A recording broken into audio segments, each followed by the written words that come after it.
Join us for an interesting review of the Audi A7, today with a special focus on the PHEV.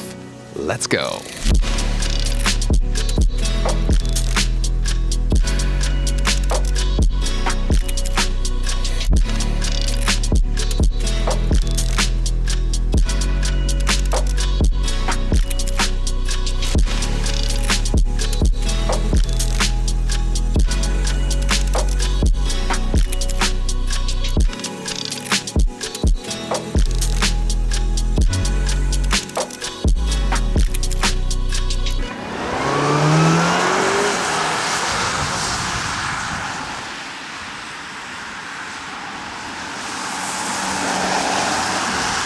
Well, in the front, the A7 looks really sporty, maybe even more so from the side profile.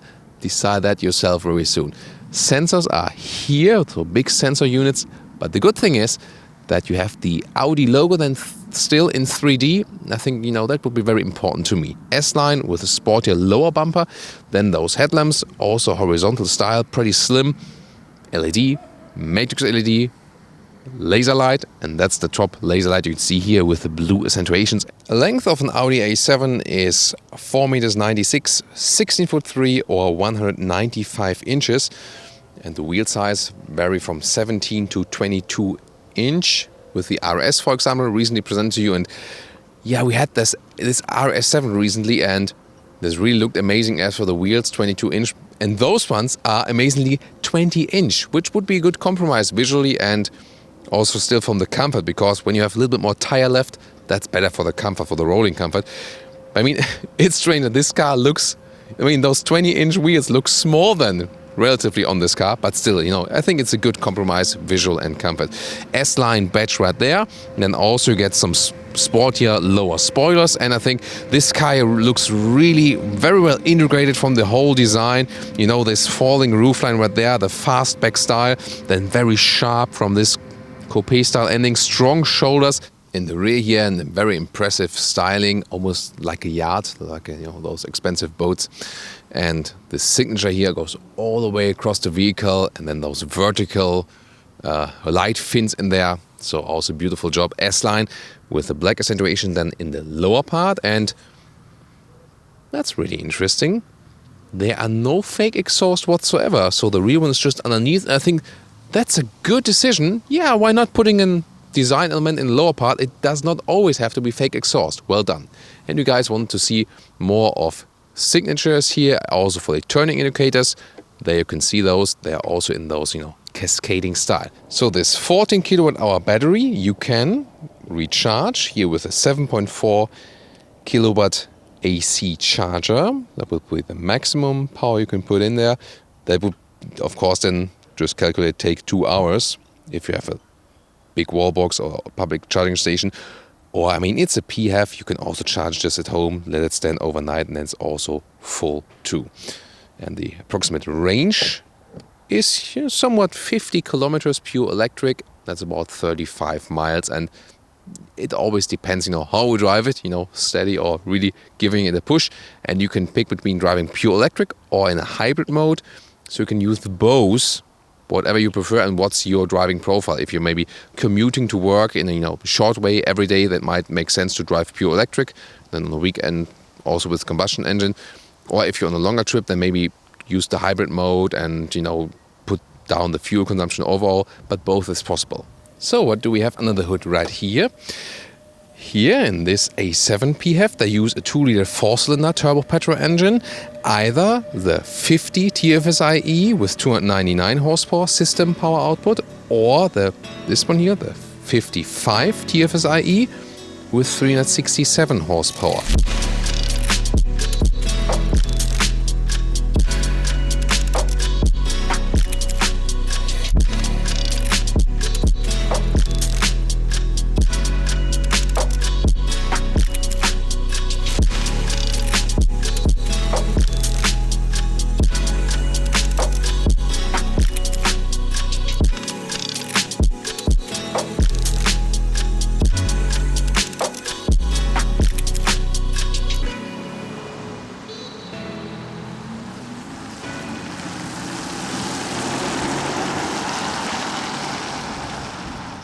rest of the interior.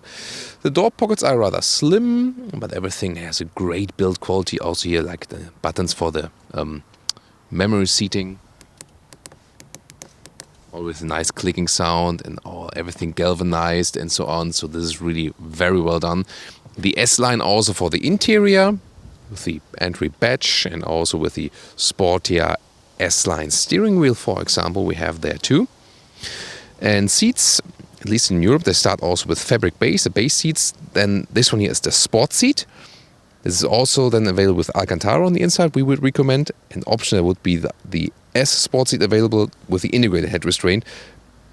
But either I would take this one with the Alcantara or a base seat to have a little bit more comfort. Audi still use a lot of animal skin materials in their big cars, but it will change over the next years.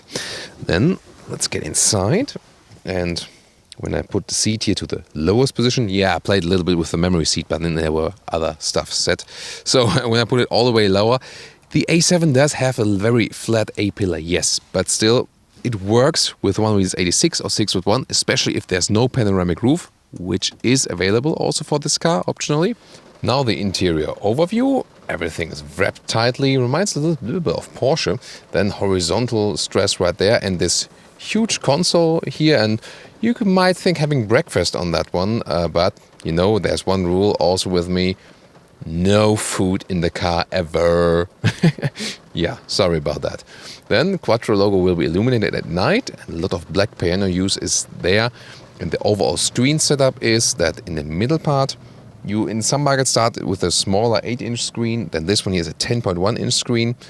For some trims and markets standard, and the lower one is 8.6 inch, and they form, so to say, one unit, all done via touch.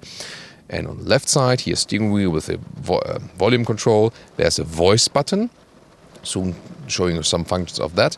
On the left side then, usually with the left thumb, then you control the virtual instruments, and they are pretty cool.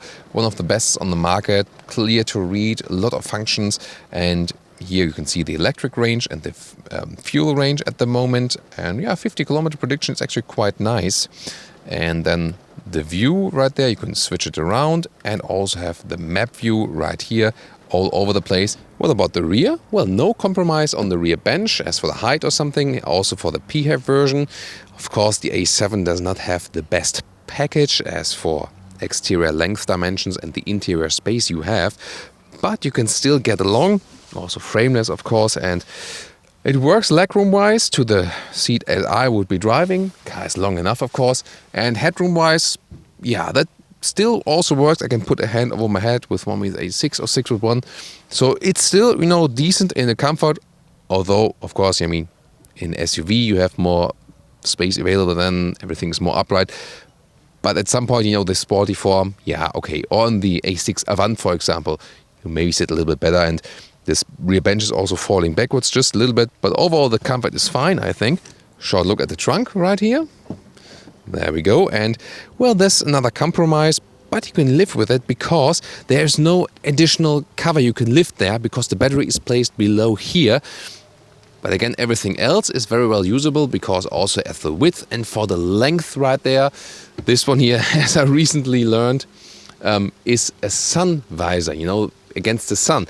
I was thinking like putting some stuff in here, but maybe that's possible, for I was joking with toilet paper rolls, what people used in the 70s or something.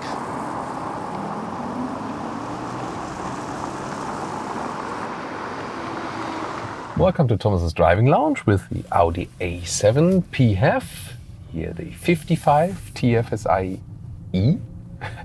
It's funny because in Germany when we say E, it's like disgusting. E, the letter E sounds like the expression for disgusting in Germany. So TFSI E. Jetzt rechts abbiegen. Oh yeah, we will rechts abbiegen. Deactivate the GPS announcement. See how well I get along with the system meanwhile, so I can find anything I want to have pretty easily. Still, I have to touch things while driving. That's always, something. So, the suggested range for fuel tank full battery is 510 kilometers on fuel and about 50 kilometers on electric. That is, about 320 miles on fuel and about 30 miles on the electric, and I think you can definitely live with that. And so cool to drive an A7 all silent, all electric, and I really like the light but yet progressive and agile steering they have here standard in the A7.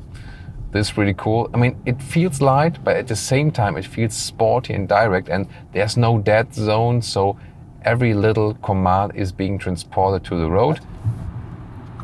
So this is enough indeed to have an electric acceleration even here onto the motorway.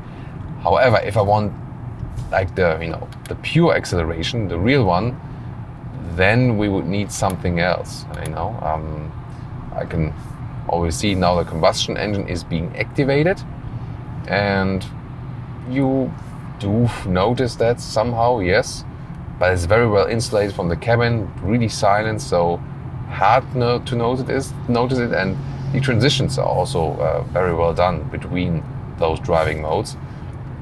If I'm the EV mode, I can try to induce that even more, or in the hybrid mode, then the car is more deciding on its own.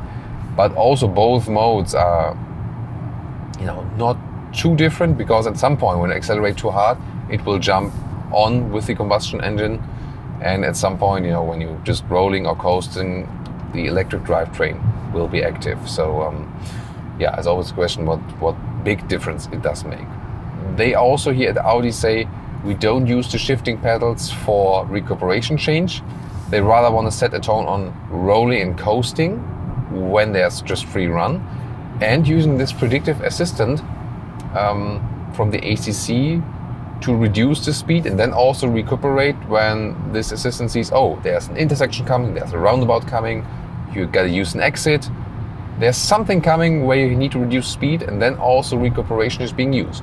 And of course also when you hit the brakes, then also first the recuperation is being used, regenerative braking, so energy back to the battery, and then the actual car brakes are being applied if I want some, serious braking power. Let's see. So we're doing right here, we're going to the dynamic mode, and we have everything activated. And also I want to accelerate out of the corner. So we do two things now, acceleration test, and what about this all-wheel drive? Wet road and accelerating out of the corner. Let's go.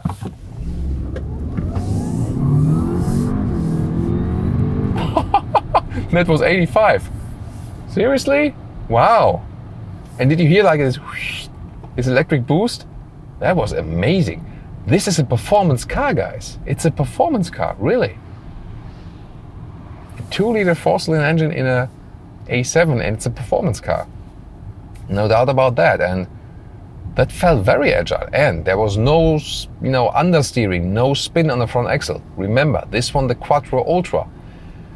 With the normal cars, we tend to say the normal Quattro drive with 40-60 rear wheel bias, then is somehow better. But this one here feels very light and agile, and there is a maximum of 50% torque transport to the rear wheels, but that went pretty quickly, and we had the electric drive and wet road, but still no traction loss whatsoever. Great acceleration, and out of the corner, I did not have like a torque steer push from the rear axle. That's not gonna happen here. But there was no negative effect. A very neutral and balanced acceleration out there. That's pretty cool.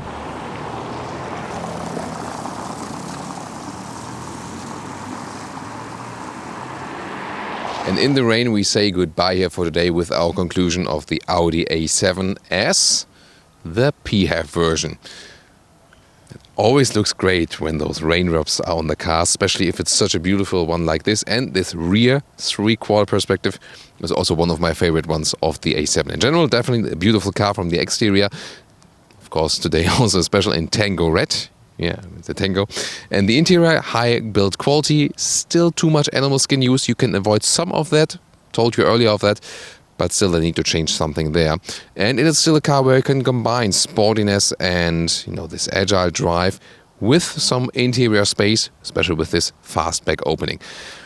The agile driving is, in general, very good for the A7. The adaptive suspension, superb. You don't need anything more actually. Both comfort and sportiness. Such a fun ride, and especially here with the PHEV, we have some nice electric boost. Even if you drive pure electric, it is actually enough, and most of the stuff you can drive pure electric in your everyday driving life.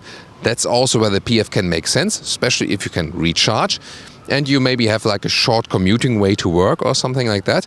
At the same time, this is also some kind of a performance version, especially in the higher horsepower trim, because together the combustion engine and the electric drivetrain combined, was giving us a serious boost, so that was a lot of fun there as well. And although there's not the classic quattro drive with the rear-wheel bias, which is somehow cool of course for the A7, but still, together with this electric boost and the good traction control, there was no understeering, no traction loss, although we have really wet conditions here today, which you obviously can see. Really great accelerating out of the corner. That was positively surprising here for me today.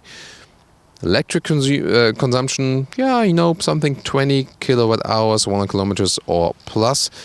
That is also normal for those big cars in this region. So even had a little bit more with the Audi e-tron, for example.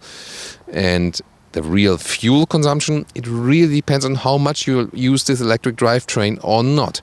And if you want to know more about the pure combustion engines of the A7, we have several reviews. We will link them in the video description, also in the pinned comment. So tune into those. See you there, and thanks for tuning in today.